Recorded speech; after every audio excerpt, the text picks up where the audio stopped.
ഇനി ഇജാസ അല്ലെങ്കിൽ non oral വാചിക അല്ലാത്ത രീതിയിലുള്ള ട്രാൻസ്മിഷൻ എഴുതുക. അപ്പൊ ഈ സംഭവം എന്താ വെച്ചാൽ ഈ ഒരു നോൺ ഇജാസ ഉണ്ടാവുള്ള ഇജാസ രണ്ട് രീതിയിലുണ്ട്, നിങ്ങൾക്ക് അറിയാലോ.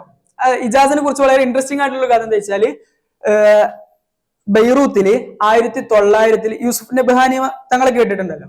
അപ്പോ യൂസുഫ് നബ്ഹാനി മൂപ്പര് പറയുന്നുണ്ട്, മൂപ്പരെ മൊത്തം കാറ്റലോഗ് എന്ന് പറഞ്ഞാൽ മൂപ്പർക്കുള്ള ഹദീസിന്റെ മൊത്തം സനദുകൾ ഇതൊക്കെ കളക്ട് ചെയ്തിട്ട് അത് ഇതിന്റെ ശേഷം ലോകത്ത് നിന്ന് ജീവിച്ചിരിക്കുന്ന എല്ലാവർക്കും ഈ ഹദീസ് ഈ സനദ് ട്രാൻസ്മിറ്റ് ചെയ്യാനുള്ള ഇജാസത്ത് ഞാൻ കൊടുക്കുന്നു എന്ന് പറയുന്നുണ്ട്. അപ്പൊ ഇത് 1900 ബെയ്റൂത്തിൽ അപ്പൊ എത്ര ആൾക്കാർ ജീവിച്ചിട്ടുണ്ടാവും, അവർക്കൊക്കെ ഇത് ട്രാൻസ്മിറ്റ് ചെയ്യാൻ. അപ്പൊ ഇതൊരു ചർച്ചയാണ്.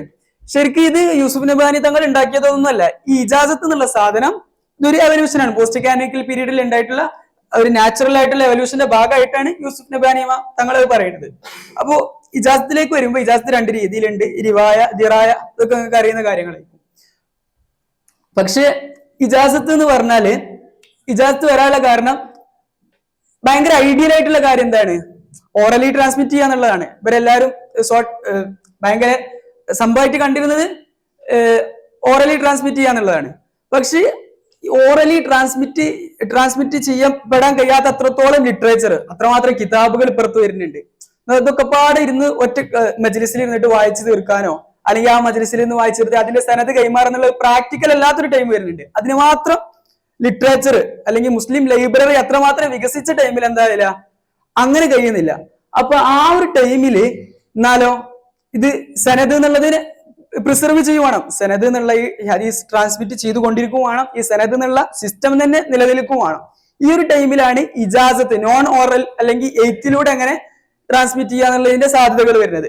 അപ്പോ ഇതിലും നമുക്ക് മൊത്തത്തിൽ ബാക്കിയുള്ള വിഷയങ്ങളെ കുറിച്ച് പറഞ്ഞതുപോലെ തന്നെ ഇതിലും നമുക്ക് എന്താവാൻ കഴിയാം, ഒരു എവല്യൂഷൻ അല്ലെങ്കിൽ ഒരു ചേഞ്ച് കഴിയുന്നുണ്ട്. ആദ്യകാലത്ത് നോൺ ഓറൽ ഇജാസത്ത് ഇനി നോൺ ഓറലി ആവണമെന്ന് നിർബന്ധമല്ല കേട്ടോ. ഇപ്പോ ഒരു ഷെയ്ഖിന്റെ അടുത്ത് ഒരു ആള് വന്ന് ഇങ്ങോട്ട് പിന്നെ കുറച്ച് ഹദീസ് വായിച്ച് ബാക്കി ഹദീസ് മൊത്തം ഇതാക്കാനുള്ള ഡയറക്റ്റ് അങ്ങനെ എഴുതി അജസ്തുക്ക എന്ന് പറഞ്ഞാൽ അതും വരും.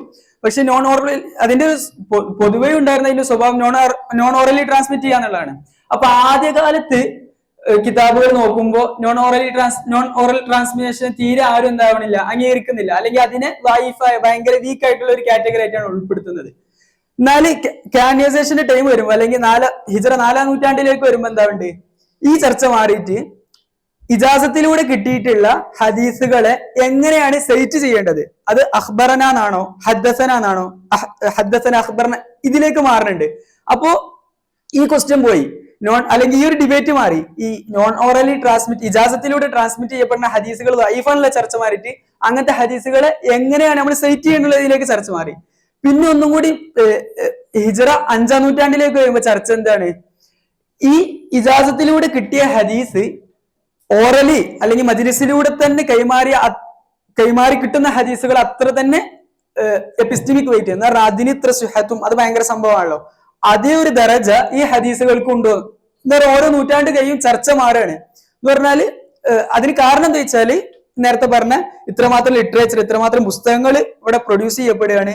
എല്ലാ പുസ്തകങ്ങളും ഒറ്റ മജ്ലിസിൽ ഇരുന്നിട്ട് കൈമാറുക എന്നുള്ളത് നടക്കൂല. അപ്പൊ അതിനെ മറികടക്കാൻ വേണ്ടിയിട്ട് പിന്നെ മുഹദ്ദിസീങ്ങൾ തന്നെ, അല്ലെങ്കിൽ ഇത് ആദ്യകാലത്ത് ഉണ്ട് പക്ഷെ അതിന്റെ സ്വഭാവവും ഇതൊക്കെ വേറെ ആയിരുന്നു. ഇപ്പൊ ഇബ്നു സലാഹ് തങ്ങളൊക്കെ മൂപ്പര് കിതാബിൽ പറയുന്നത് എന്താ വെച്ചാല് ഇജാസത്തിനെ എതിർക്കുക, അല്ലെങ്കിൽ ഇജാസത്ത് നേരത്തെ ആദ്യകാലത്ത് ഉണ്ടായിരുന്ന ഇതിന് എതിരുണ്ടായിരുന്ന ഒരു ബേസ് ഉണ്ടായിരുന്നല്ലോ, അത് നമ്മുടെ കാലത്തില്ല എന്ന് മൂപ്പര് വളരെ എക്സ്പ്ലിസിറ്റ് ആയിട്ട് തന്നെ പറയുന്നുണ്ട്. പിന്നെ ഇതിലുണ്ടായിരുന്ന ഒരു ഇതാണ് ഇജാസ മുത്തലക്ക. ഇജാസ മുത്തലക്ക എന്ന് പറഞ്ഞാല് ഒരു ഷെയ്ഖ്, പക്ഷെ ഇവിടെ ഒരു പ്രശ്നം വരുന്നുണ്ട്. ചില സ്കോളേഴ്സ് ആ കൺസേൺ ഉയർത്തുന്നുണ്ട്. എന്താ പറയുന്നത് വെച്ചാല് ഇങ്ങനെയാണെങ്കിൽ ഇജാസത്ത് ആവുമ്പോ യാത്ര ചെയ്യുക, ഹദീസിന് വേണ്ടി ട്രാവൽ ചെയ്യാന്നുള്ള സാധനം വേണ്ട, ഒരാൾക്ക് എഴുതി കൊടുത്താൽ മതി, കറസ്പോണ്ടൻസ്.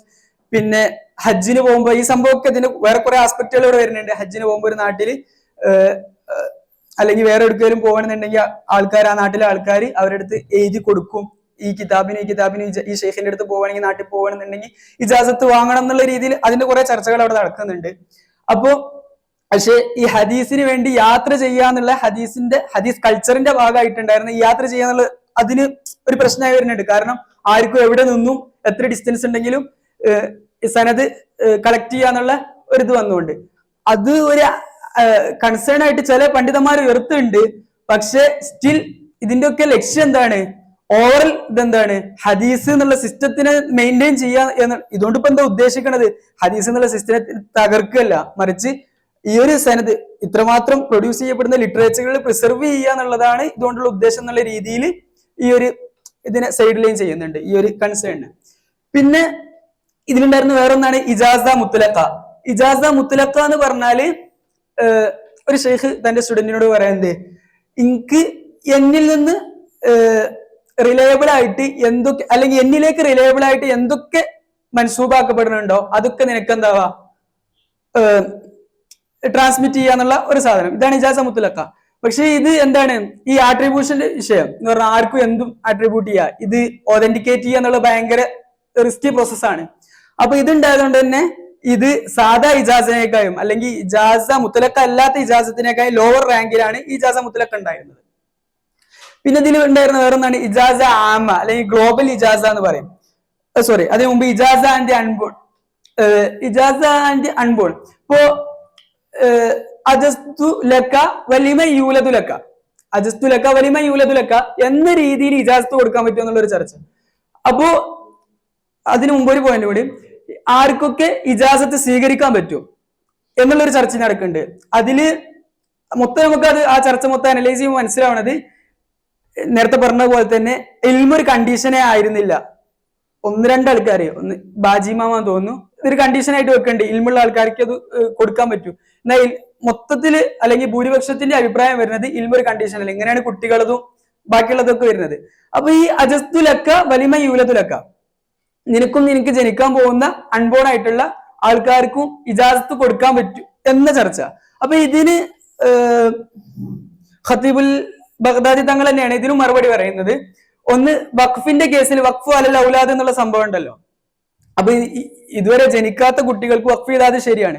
അതേപോലെ ഇജാസത്ത് അലൽ ഔലാദ് അല്ലെങ്കിൽ ഇനി ജനിക്കാനുള്ള കുട്ടികൾക്ക് ഇജാസത്ത് കൊടുക്കുന്നത് പ്രശ്നമല്ല. അപ്പൊ ഇവിടെ ഒരു സംഭവം, ഒരു ഇതുവരെ ഇല്ലാത്ത ആളല്ലേ, ഇവിടെ അയാള് പ്രസന്റ് അല്ലല്ലോ, അങ്ങനെ ഒരാൾക്ക് ഇജാസത്ത് കൊടുക്കുന്നത് പ്രോബ്ലമാറ്റിക് അല്ലേ?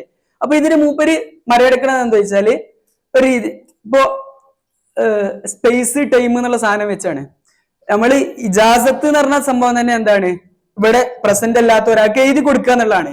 അയാൾ ഫിസിക്കലി ഈ സ്പേസിൽ പ്രസന്റ് അല്ല, അങ്ങനത്തെ ഒരാൾക്ക് എഴുതി കൊടുക്കുക എന്നുള്ളതാണ്. അതേപോലെ എന്താണ്, ഈ കുട്ടി എന്താണ് ഈ ടൈമിൽ ഇവിടെ പ്രസന്റ് അല്ല, രണ്ട് രീതിയിലും പ്രസന്റ് അല്ല, ഒന്ന് സ്പേസ് ആണ് ടൈമാണ്. ഇവിടെ ഫിസിക്കലി ഇവിടെ പ്രസന്റ് അല്ലാതെ, അത് അയാൾ സ്പേസിലാണ് പ്രസന്റ് അല്ലാത്ത, അതേപോലെ ടൈമിൽ പ്രസന്റ് അല്ലാത്ത ഒരാൾക്കല്ല. അപ്പൊ ഈ സ്പേഷ്യൽ ടെമ്പറൽ കൺസെപ്റ്റുകൾ ഉപയോഗിച്ചിട്ടാണ്